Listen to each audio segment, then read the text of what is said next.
In 1903, a farming family in Yorkshire faced a mystery so strange it drove them from their home. There was no violence, no thief, no sign of forced entry, and yet, night after night, food was vanishing from inside the farmhouse. Not stolen, not cut, not eaten in any ordinary way. Instead, freshly baked loaves of bread were found hollowed out, their crust untouched, their insides simply gone.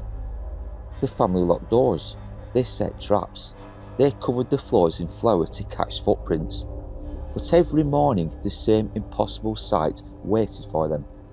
Bread slowly wasting away. Even a former police constable who investigated the case would later admit he could not explain what he had witnessed. And before long, the strange happenings at Raikes Farm would spread beyond the household, drawing chemists, investigators and curious visitors across Yorkshire. But no one would ever discover the truth, because whatever was feeding inside that farmhouse never left a trace.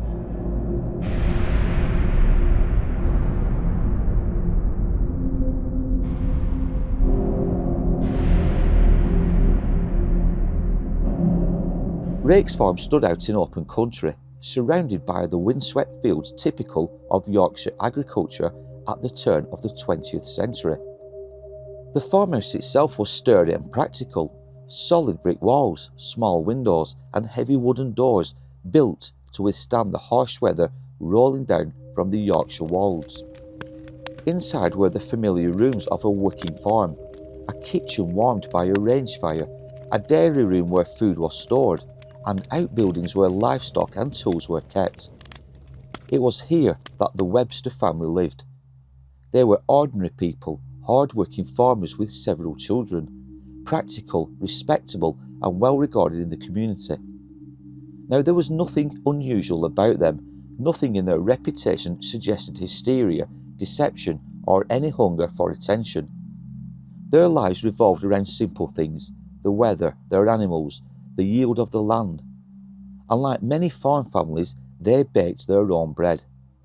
Now at first the Websters, they didn't think too much of the bread itself and obviously what was happening to it.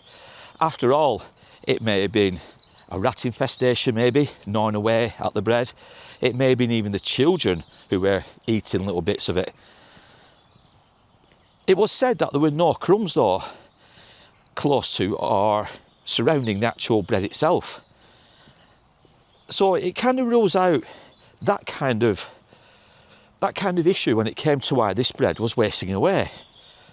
But they certainly were not overly concerned, let's put it that way, at the very early stages of this strange mystery. The Websters first became truly certain something was wrong when a full loaf, left untouched overnight in the dairy, was discovered the following morning. The loaf had not been sliced, it had not been cut, it had not even been torn. Yet instead it had been hollowed.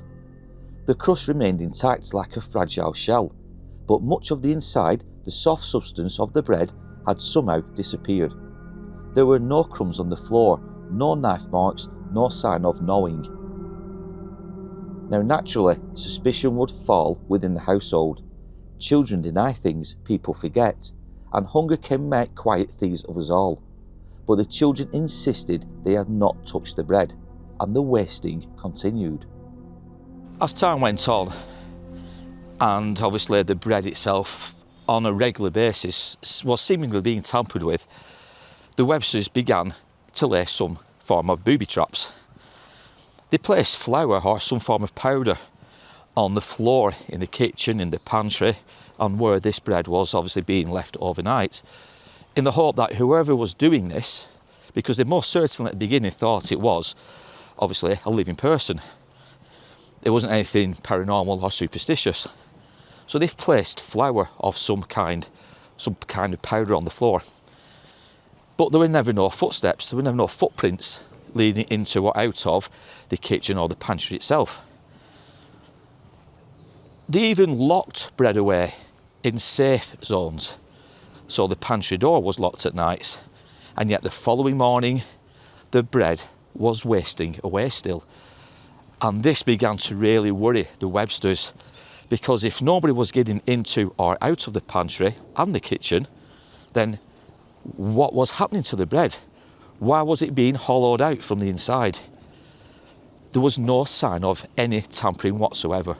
By the summer of 1903, the strange happenings at Raikes Farm had continued for several months. What had begun in March as a minor household nuisance had grown into something far more unsettling. So, determined to uncover the truth, Mr. Webster sought outside help. On the 11th of August 1903, he hired a former police constable named Richard Berridge to investigate the matter. Berridge approached the case with the careful eye of a man trained in observation. He arrived at the farm bringing 2 loaves of bread he had purchased in Beverley the night before. These loaves were placed in the dairy under his personal supervision, and at first everything appeared perfectly normal. The loaves remained intact. But elsewhere in the farmhouse, the strange wasting continued. Bread stored in other rooms began to disappear again, hollowed out just as the family had described. Then something even stranger occurred. On the 13th of August, Berridge decided to examine one of the loaves he had brought with him. He cut the top off, and what he saw startled him. Running directly through the centre of the loaf was a hole. The day before this discovery, Berridge had placed 5 freshly baked loaves made in the farmhouse itself inside a large panchion in the dairy. They had seemed perfectly normal at the time, but the following day he made another astonishing discovery. The entire top of one loaf had vanished from end to end, and the remaining loaves were now beginning to waste away as well. Berridge insisted that every possible precaution had been taken. The bread had been locked away with its own lock. Some loaves had even been hidden in secret locations known only to him. Yet despite these efforts, the bread continued to disappear. Berridge was completely baffled.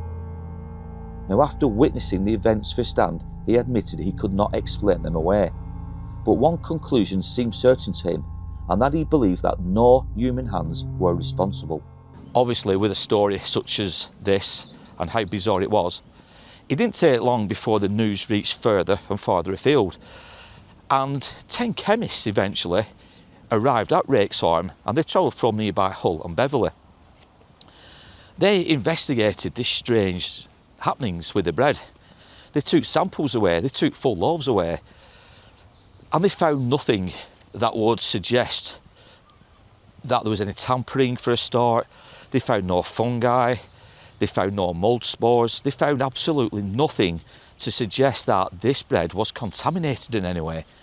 So it left the mystery even more puzzling. What was causing the bread to waste away?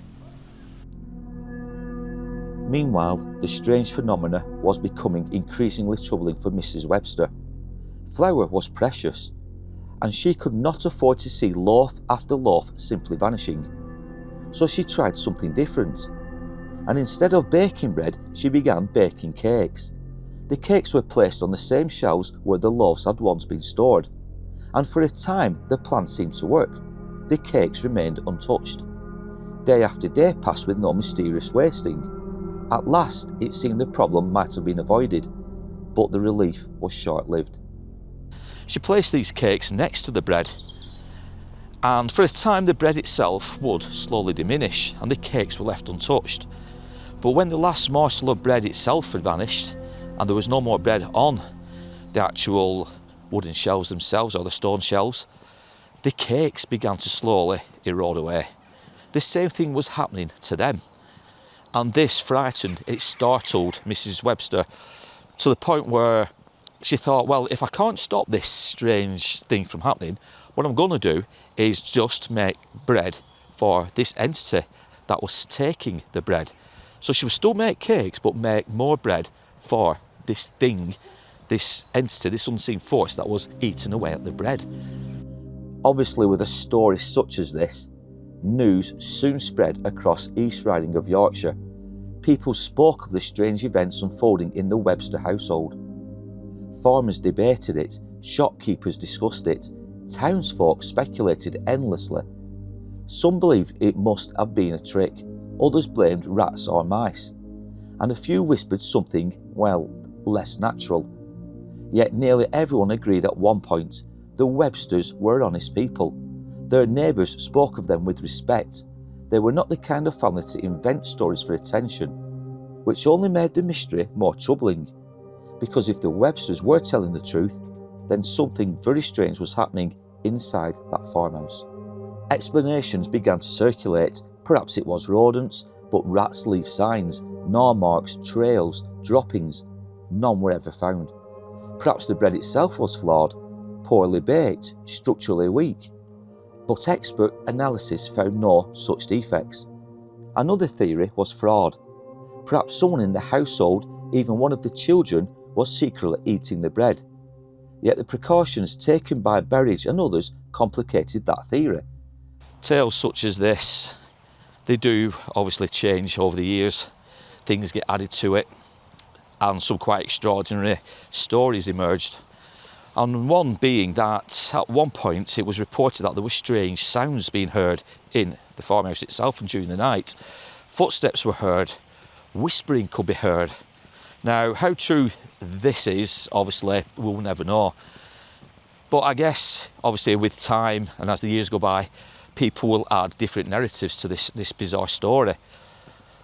But obviously, with the former police constable, Berridge, obviously you've got one man there who was trained, he had a trained eye to look into these kind of incidents and obviously these strange things occurring. And he'd go into this with a clear mind. And one report clearly says that Berridge himself thought he heard footsteps in the farmhouse.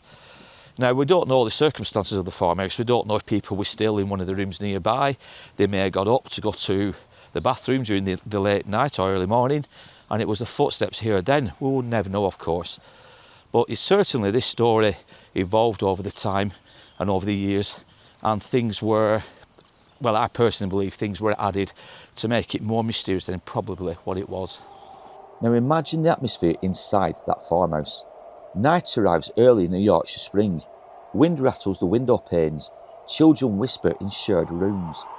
Parents lie awake listening. Is it the house settling? Is it livestock shifting outside? Or something moving quietly toward the dairy? The human mind struggles with unresolved threats. When explanation fails, unease begins to grow. Not always terror, but a constant gnawing tension. I suppose the question is, what would you do in this predicament? Would you stay in the farm and see it out? Would you just accept it as being part of farm life, rural life? The Websters, they eventually had enough, and they didn't renew the contract on the farm itself, and they packed up and they moved away. More interestingly, I guess, well, if one wants to think of it that way, is it wasn't just the Websters and the family themselves that moved out. The farmhands who had worked with the Websters had had enough, and they also packed their belongings and left. And Raikes Farm for a short while, from what we believe, stood empty. It's hard to digest exactly, and excuse the pun, but it is hard to digest what actually occurred back in the early 1900s and at Raikes Farm. Bread, after all, it's baked in many different ways, as we know. Nowadays, you can buy all kinds of varieties of bread. And from what I believe, bread can also, as it's being baked and the processes, I'm not a chemist, I don't know how it all works, but air pockets can occur inside loaves of bread, to which looks like a hollow hole all the way through. It has been said that this was the case back at Raikes Farm. The bread itself was indeed contaminated somewhere along the line. It left air pockets inside the loaves of bread. And it was this which made this whole story seem more and more bizarre. These air pockets were forming, which created this hollow throughout the bread. But like I said, I'm no baker, I'm no chemist. I don't know the science behind it all. But what would you do? If this was happening now at your establishment, would you simply pack up and leave, or would you see it through? Eventually the investigation faded. The press moved on. No proof of fraud was ever discovered, but neither was any supernatural explanation confirmed. The case slipped quietly into obscurity, a curious footnote in the strange history of Yorkshire. And more than a century later, the mystery of the wasting loaves remains unresolved. Perhaps there was a simpler explanation, a clever child, an unnoticed animal, or a misunderstanding repeated until it became legend. Yet one detail lingers. The testimony of a former police constable who believed he had witnessed the phenomenon himself. Was he mistaken? Was suggestion already influencing what he saw? Or did something truly strange occur at Raikes Farm? Now, Vicky off camera has just said it's bizarre though how pretty much all the baked bread eventually went the same way, with this hollow throughout the actual centre of it. And also we have to remember that the ex-constable Berridge, who brought 2 loaves of bread from a shop he purchased it from in Beverley itself, how at least one of those loaves of bread, the same thing occurred to that. But that's what I'm saying. And as Vicky's saying, it is bizarre how his loaf of bread, which wasn't made on the premises of the farmhouse, succumbed to the same fate as the others. So it is a bizarre one. Like I said, in my head, I'm thinking it's the way the bread was first formed, how it was kneaded, how it was all put together and then baked. Something went wrong in the baking process. But like Vicky said, but for all the loaves of bread to eventually go the same way, as well as at least one that Berridge himself brought, and it all occurred on the premises of the farmhouse, it's very, very bizarre. I'm not going to say it's paranormal, supernatural, but it is bizarre nevertheless. Now it's going to be interesting to see if our newly purchased bread or loaf is going to turn out once we get home. We've just been to our local farmers market and we've seen this, so we thought we'd buy it. So let's just hope that what do you think, Rick? Do you think that's going to be hollow inside? I hope not at that price. No, I don't think it will. So what are your thoughts on this bizarre story? Was there something more supernatural, paranormal to it? Or was it just simple baking techniques gone wrong? Had Mrs. Webster overcooked the pudding, so to speak, and had the bread itself just not been processed correctly? I don't know the words, I don't know the terminology, but you guys know what I mean. Be interested to know your thoughts down below and give us your opinion on this. Have you heard the story of the Raikes Farm bread mystery, or the wasting loaves mystery as it's been known as over the years? Like I said, it would be really, really interesting to know your thoughts. This has been a somewhat different kind of story for the Days of Horror channel. We are getting back to basics eventually. We're going to be doing some more true crimes, more modern true crimes, because people keep asking us when we're going to go back to the more modern ones. They are coming, so keep your eye out for those. If you did find this type of content interesting, let me know down below in the comments. Is it just crime you're interested in, true crime, or do you like these little curveballs every now and again being thrown in, something a bit more wacky and bizarre? Again, I'd love to know. But in the meantime, if you can subscribe, share this video, comment, as I've just mentioned, I would really appreciate it. But in the meantime, guys, as I always say, take care, look after yourselves, and we will be back soon with more tales from a dark but at times interesting past.